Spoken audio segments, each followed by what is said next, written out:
pagi Bapak, Ibu, dan rekan-rekan yang kami sayangi dan kami cintai.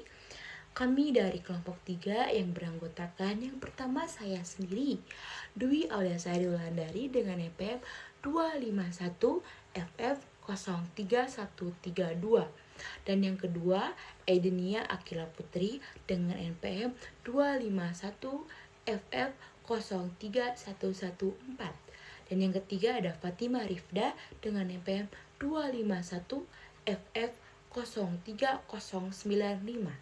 Dan yang keempat ada Fitri Ainuna Diva dengan NPM 251 FF03128. Dan yang kelima ada Fitriani Salwatunisa dengan NPM 251 FF03100. Dan yang keenam ada Indemelia dengan NPM 251 FF03127. Dan yang ketujuh ada Jenny Cecaria dengan NPM 251 03093. Di sini kami akan menjelaskan atau akan mempresentasikan dashboard yang berjudul monitoring status gizi balita dan pemberian vitamin A di Indonesia pada tahun 2024. Dashboard ini dibuat menggunakan tabel publik untuk memvisualisasikan kondisi status gizi balita di Indonesia secara nasional, serta melihat keterkaitannya dengan pemberian vitamin A sebagai salah satu intervensi kefarmasian. Dashboard ini dibuat dengan tujuan utama yaitu membantu menampilkan data kesehatan balita dalam bentuk yang lebih mudah dipahami secara visual, sehingga pola antar wilayah dapat dilihat dengan lebih cepat. Perkenalkan, saya Fitriana Dipa dengan NPM 128. Topik ini dipilih karena stunting dan masalah gizi pada balita masih menjadi isu kesehatan masyarakat Indonesia. Selain stunting, kami juga menampilkan 3 indikator lain, yaitu underweight, wasting, dan overweight. Dashboard ini tidak hanya menampilkan aspek kesehatan masyarakat, tetapi juga menambahkan aspek kefarmasian, yaitu dengan memasukkan variabel cakupan pemberian vitamin A dosis tinggi, karena vitamin A merupakan salah satu bentuk intervensi farmasi preventif pada balita. Karena data yang kami gunakan hanya berasal dari satu periode survei di tahun 2004, maka pendekatan yang digunakan adalah cross-sectional, sehingga analisis dilakukan pada satu waktu pengamatan. Nama saya Inemelia, NPM 251FF03127. Data yang digunakan berasal dari Survei Status Gizi Indonesia atau SSGI 2024 yang diterbitkan oleh Kementerian Kesehatan Republik Indonesia. Unit observasi pada data ini adalah 38 provinsi di Indonesia. Variabel utama yang digunakan terdiri dari 1. Prevalensi suntik, 2. Prevalensi underweight, 3. Prevalensi wasting, 4. Prevalensi overweight, 5. Cukupan pemberian vitamin A dosis tinggi melalui beberapa sumber pelayanan. Sumber pelayanan pemberian vitamin A tersebut meliputi 1. Posyandu, 2. Puskesmas pembantu, 3. Klinik atau praktik tenaga kesehatan, 4. Rumah sakit, 5. PAUD atau TK, 6. Serta melalui petugas kesehatan. Pemilihan variabel ini dilakukan agar dashboard tidak hanya menampilkan kondisi gizi, tetapi kemungkinan hubungannya dengan intervensi kesehatan. Nama saya Deni Akila Putri yang berNIM 251FF03114. Pada bagian atas dashboard terdapat 4 KPI atau Key Performance Indicator utama, yaitu rata-rata stunting nasional, rata-rata underweight nasional, rata-rata wasting nasional, dan rata-rata overweight nasional.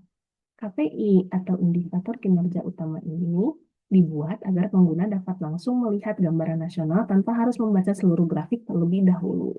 Alasan KPI diletakkan di bagian atas adalah karena dashboard harus menyampaikan informasi paling penting terlebih dahulu sehingga pengguna dapat langsung memahami kondisi umum status gizi balita di Indonesia. 4 indikator tersebut ditampilkan terpisah karena masing-masing menggambarkan bentuk masalah gizi yang berbeda. Perkenalkan, nama saya Fitriani Salwatunisa dengan NPM 251FF03100.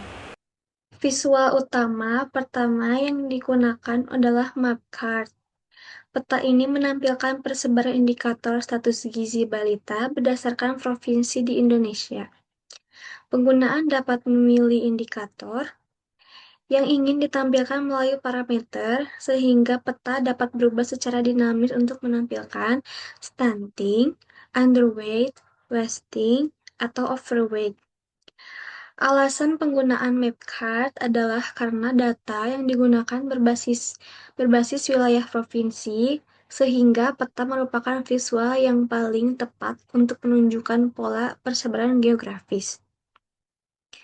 Saat kursor diarahkan ke suatu provinsi, tooltip akan menampilkan nilai indikator gizi pada provinsi tersebut agar informasi tetap lengkap meskipun tampilan peta dibuat sederhana. Insight utama dari visual ini adalah bahwa masalah gizi tidak merata antar wilayah sehingga intervensi perlu disesuaikan berdasarkan daerah. Perkenalkan, nama saya Jenny Cesaria dengan NPM 251FF03093. Baik, saya akan menjelaskan dashboard interpretasi scatter. Visual kedua yang dibuat adalah scatter plot. Scatter plot digunakan untuk melihat hubungan antara cakupan pemberian vitamin A dengan indikator status gizi yang dipilih. Pada visual ini, pengguna dapat memilih indikator gizi dan mewakili satu provinsi.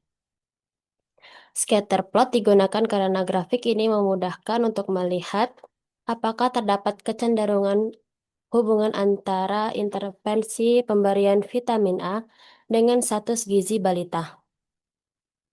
Selain itu, trend line ditambahkan agar pola hubungan antar variabel dapat terlihat lebih jelas secara visual. Jika garis cenderung naik, maka hubungan bersifat positif. Jika garis menurun, maka hubungan bersifat negatif.